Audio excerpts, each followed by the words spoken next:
بسم الله الرحمن الرحيم. عم يتساءلون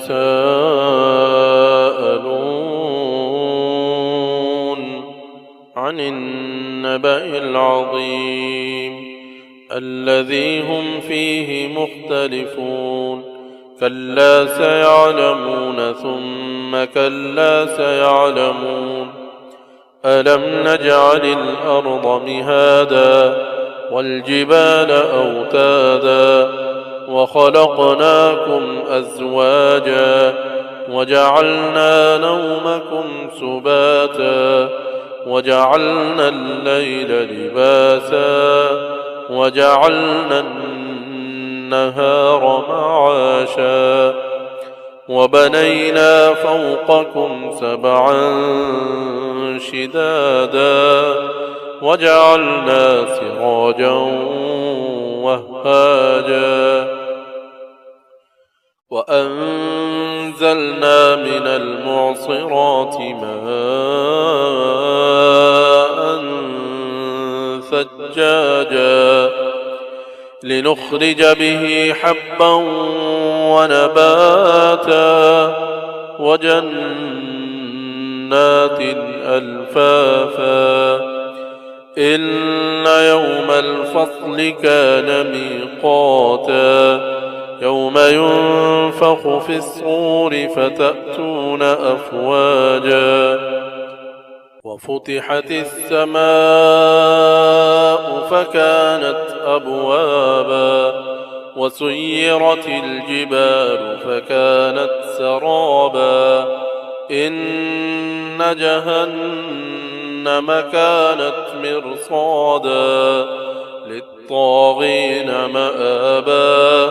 لابثين فيها أحقابا لا يذوقون فيها بردا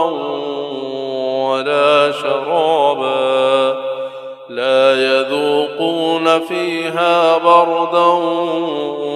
ولا شرابا إلا حميما وغساقا جزاء وفاقا إنهم كانوا لا يرجون حسابا وكذبوا بآياتنا كذابا وكل شيء أحصيناه كتابا فذوقوا فلن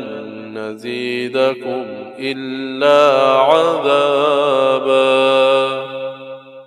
إن للمتقين مفازا حدائق وأعنابا وكواعب أترابا وكأسا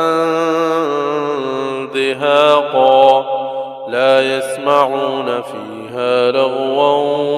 ولا كذابا جزاء من ربك عطاء حسابا رب السماوات والأرض وما بينهما الرحمن لا يملكون منه خطابا يوم يقوم الروح والملائكة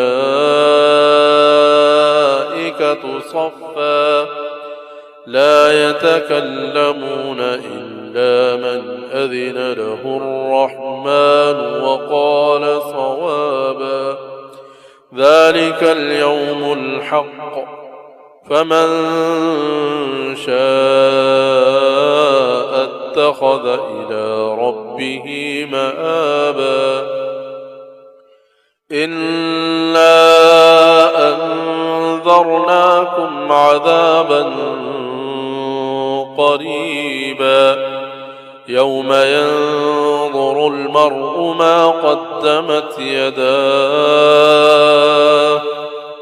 ويقول الكافر يا ليتني كنت